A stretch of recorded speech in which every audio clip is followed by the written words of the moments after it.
In the most ancient traditions of spiritual teaching, the knowledge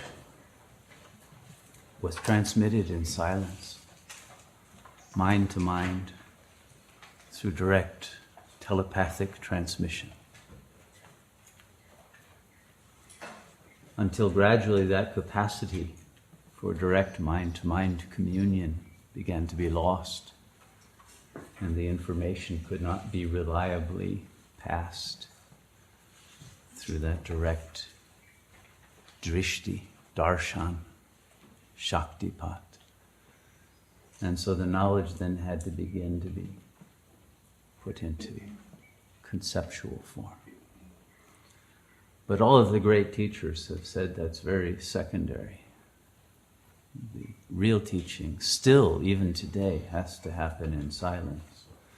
And the teaching in words is only to raise someone's consciousness up to the point that they can get it through silence. Because until the consciousness becomes so subtle and powerful and trans-individual and non-local, one doesn't have the capacity to receive it. And so Ramana's teaching, for example, was almost all in silence. The teachings, at least that he gave to the real disciples, not the short-term visitors. No, they would get some information or a practice or a mantra or something like that, but the real teaching was given through long periods of darshan. And if you go back to the great sages like Buddha, Buddha's most famous sermon was at Vulture Peak, where he didn't say a word and he held up a flower. That's all he did to all his disciples. And only one disciple got it, what the meaning of that act was, and he handed the flower to Kashyapa. He said, this is the only Buddhist. And he was the one who transmitted the lineage onward.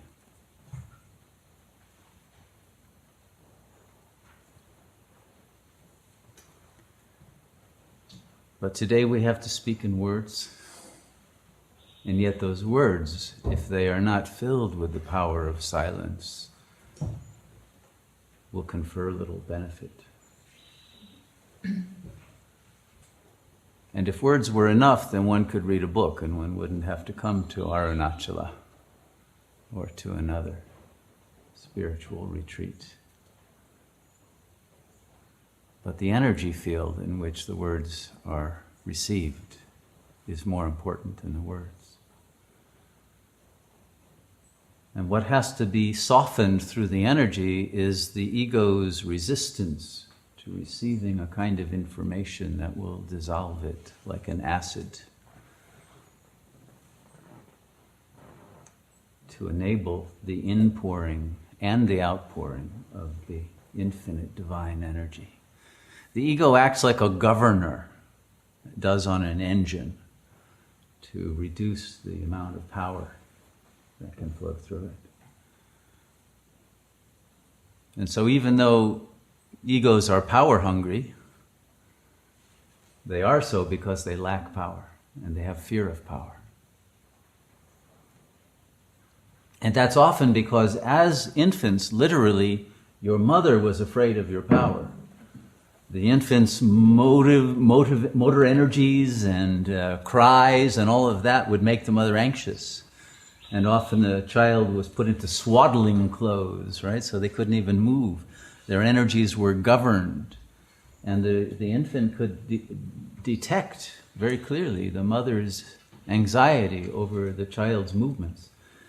And this would increase as the child could start to walk around the house and get into all kinds of trouble, falling against sharp edges and all of that, right? And those of you who are parents know how you have to baby-proof your house and how you have to watch out for everything and cover plugs and all of this. So the anxiety of the energy, the ungoverned energy of the child, then creates a sense of fear within the child of its own power. that doesn't leave it even after it has control over its motor energies and movements and a rational capacity to use its organism in a wise way. And so largely what we need to do is remove that governor on our energy and enable the infinite power to be received. And what governs the energy in its totality is language, concepts and belief systems that tell you what you can and can't do, should and shouldn't do, and inhibit you in many ways that you're not even aware of. And so the process of liberation is a process of disinhibition. But it must be a wise disinhibition, not simply a letting go of your inhibitions of acting out at the lower chakra levels. But we must disinhibit the rising of the Kundalini, the sublimation of those energies to the higher levels. That's what's being inhibited in the more important sense. And so the more that the instant gratification impulses are constrained at the lower levels, they mustn't simply be suppressed or repressed, but channeled upward, so that those energies are used not only constructively, but to open up the higher centers of the consciousness, to bring about the joy that has also been inhibited through the ego, as well as the wisdom and the power. So today I want to talk to you a little bit about power, and then because we only have a short time today, I think I would like to devote at least half of our hour to a guided meditation, if you're open to that. Is that okay with people? Okay, because I think that will maybe be more effective than simply a talk. But one of the points I want to get across is that there is only one religion in the world. Even though every culture has its own form, but structurally, those who have analyzed religion and studied comparative religion, Joseph Campbell, Carl Jung, Adolf Bastian, Mircea Eliade, there are many, many famous, well-known writers, Fritjof Schumann. We've read many of them already in our groups. They agree that structurally, when you get behind what Bastian called the folk terminology, the actual structural or archetypal form of the understanding of metaphysical reality is identical, whether in Christianity or Buddhism or Islam or Taoism or Hinduism. It doesn't matter. There are different terms, but those terms refer to the same reality. So it's very important that we not get into some fear of taking in some knowledge that will contradict the religion you were brought up in and feel loyal to or something like that. Whatever you're being taught here will enable you to understand your own religion, whatever you conceive that to be, more deeply, because it is the same. But coming at it, each religion comes at it from a different angle, with a different emphasis, with a different cultural inflection. But it's the same underlying knowledge, and how could it not be? Because we are all from the same source. There's only one God, there's only one creator. How could there not be the same knowledge being transmitted through the consciousness of everyone, transculturally? And that is true, that has been proven to be the case.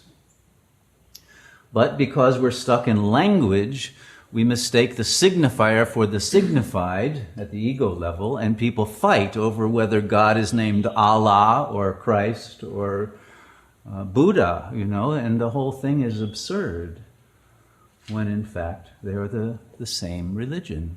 The Palestinians and the Israelis are the same. They're even genetically the same, let alone theologically. And yet they're killing each other. They can't live together. The Pakistanis and the Indians can't get along. All of the conflicts of humanity are absolutely psychotic and irrational, and we can't see it because of being stuck in these egoic territorialities that obscure the unity of truth. So I hope here we can have an island of sanity in which the unity of our being can transcend the differentiality of terminological specificities of our minds and transcend all concepts to the realization of the truth. So, one of the archetypal aspects of metaphysics is the concept of the Trinity. And whether in Christianity or Islam or Buddhism or the Vedic religions, there is an understanding that there is the Godhead that is even superior to God. That is that ultimate, indescribable source that is non-dual. And therefore, because non-dual, beyond any differentiations or descriptions, not even a distinction between existence and non-existence, being or non-being, you cannot make any kind of descriptive categorization or characterization of the ultimate reality. And so in the Indian term, it's Brahman, which just means that which explodes into the universe. But what that is, that creates the Big Bang, is unknowable. Brah means the explosive energy, the power, literally, that emerges from the source.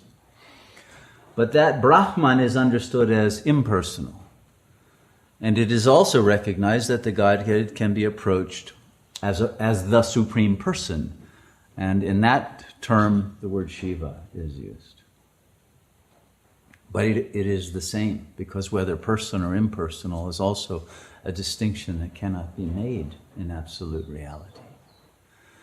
And then there's a Trinity that emerges from, or is the first describable way of trying to understand this ultimate reality.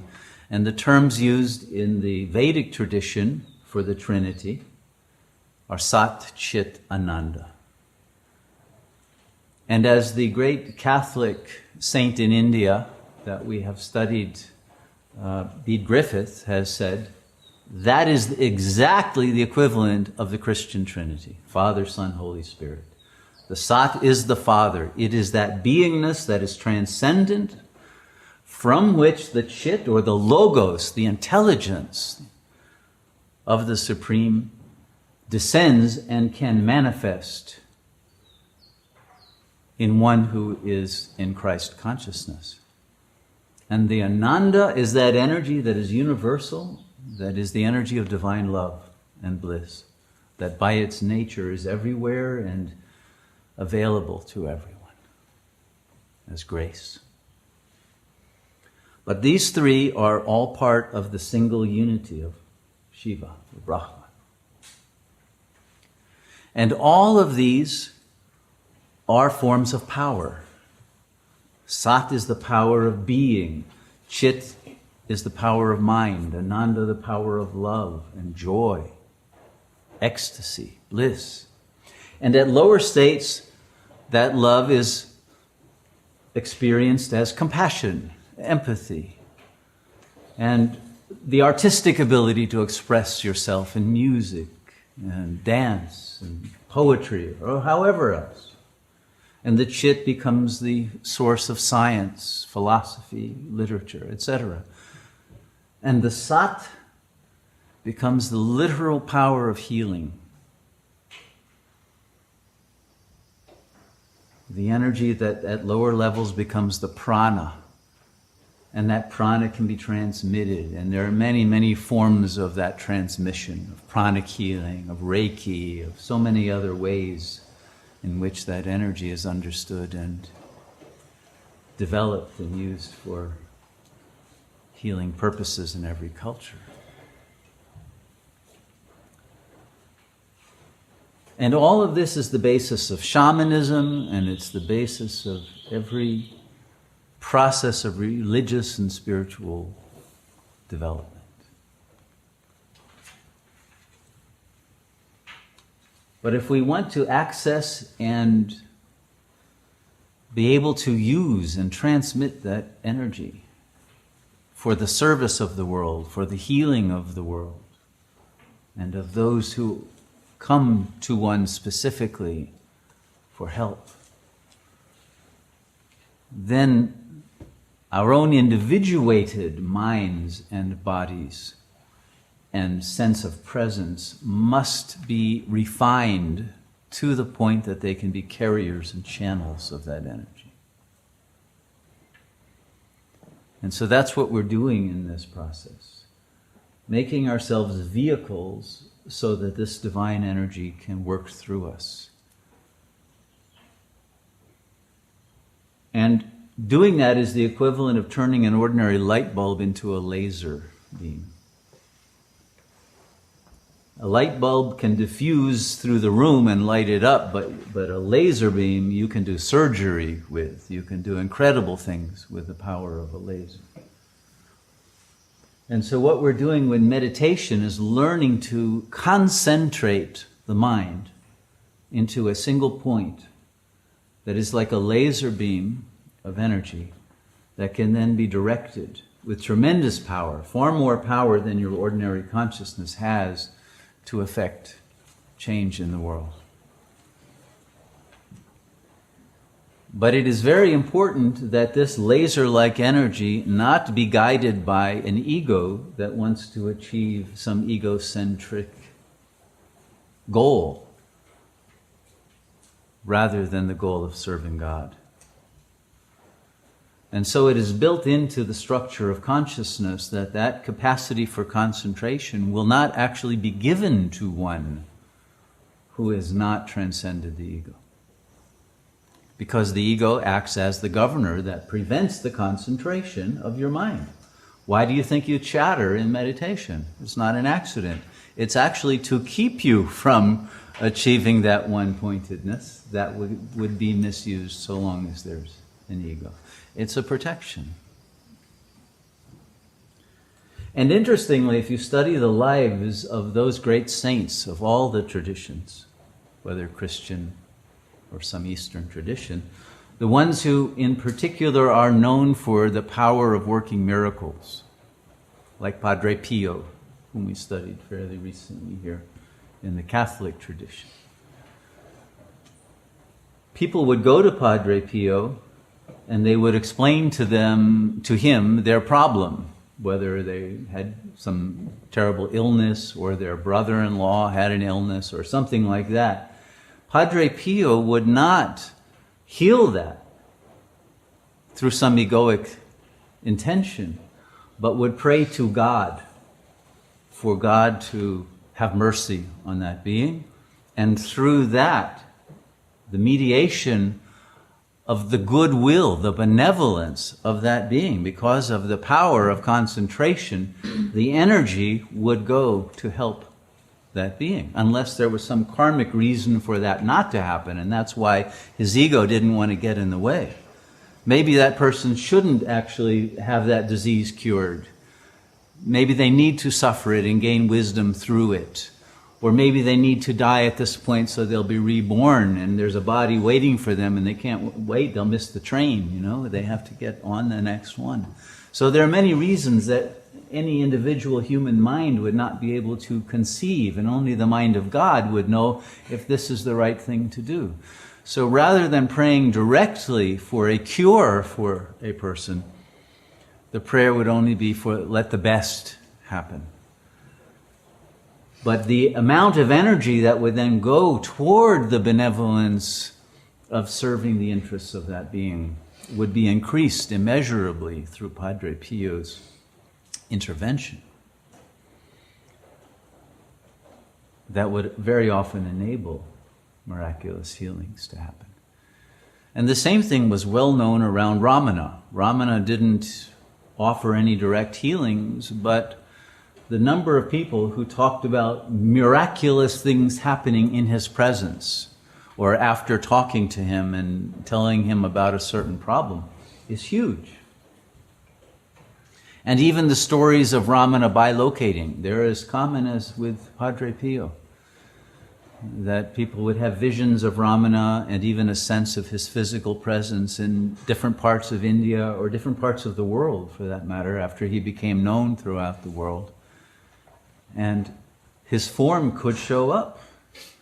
But it wasn't because of some egoic intention of Ramana. In fact, one of his close disciples once asked Ramana about this whole bilocation phenomenon.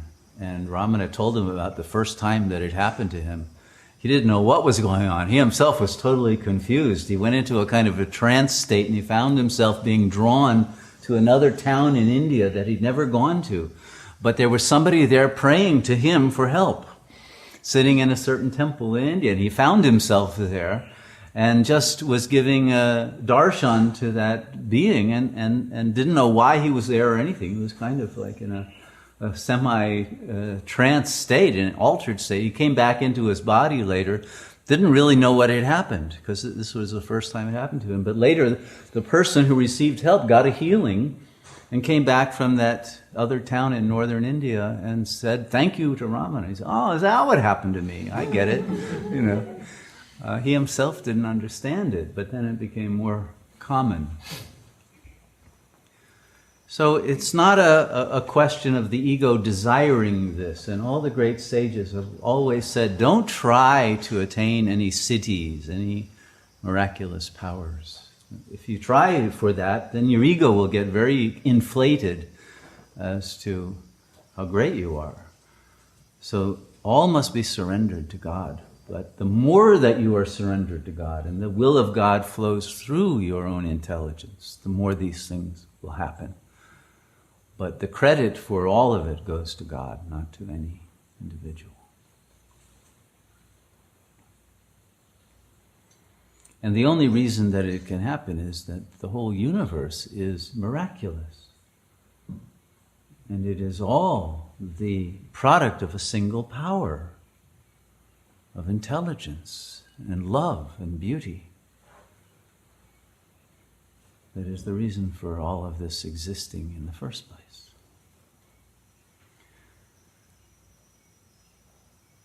So spiritual development consists then in the training of the mind to sublimate the impulses that would otherwise act out in the level of body consciousness for sensual enjoyments and temporary pleasures, to be focused upon the supreme level of consciousness.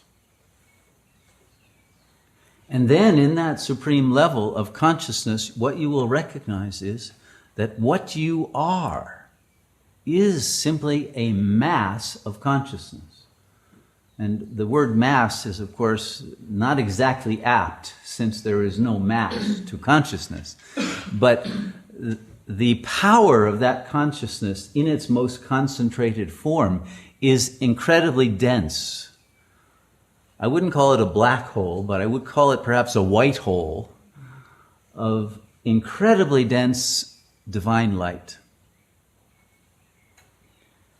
And that light has the capacity to radiate power in all directions, in all dimensions.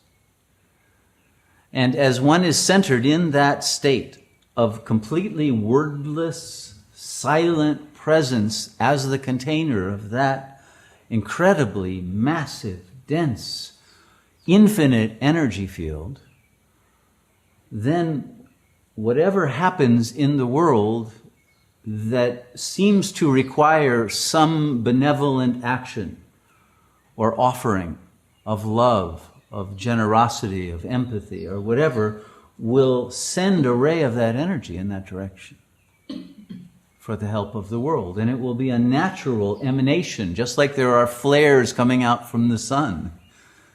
These emanations will come from the sun of consciousness that you are. And they will automatically, spontaneously happen in ways that will be of help to the world. And this is the ultimate level of karma yoga. It has nothing to do with what the body is doing, washing the dishes or whatever, which is wonderful. And we can't have a community without that.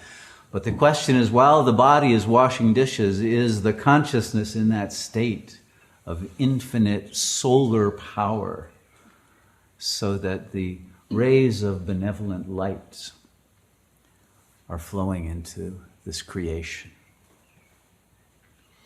And the shift that happens, that we refer to with this term, ego death, is the shift from the belief that you are a creature in a created world to realizing that you are one with the Creator.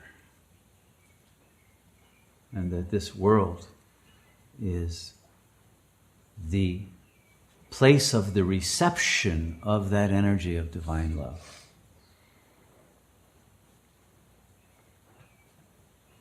And as the solar energy from the heart of consciousness is given to the world as a gift of love, one is then actually participating as the whole Trinity. One is Satchidananda.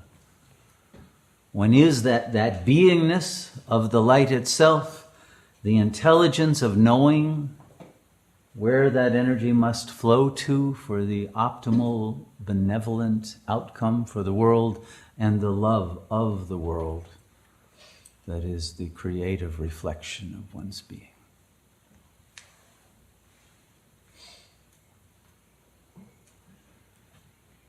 And in abiding as that state of infinitely powerful divine love, light, that is the ultimate fulfillment and realization of one's being.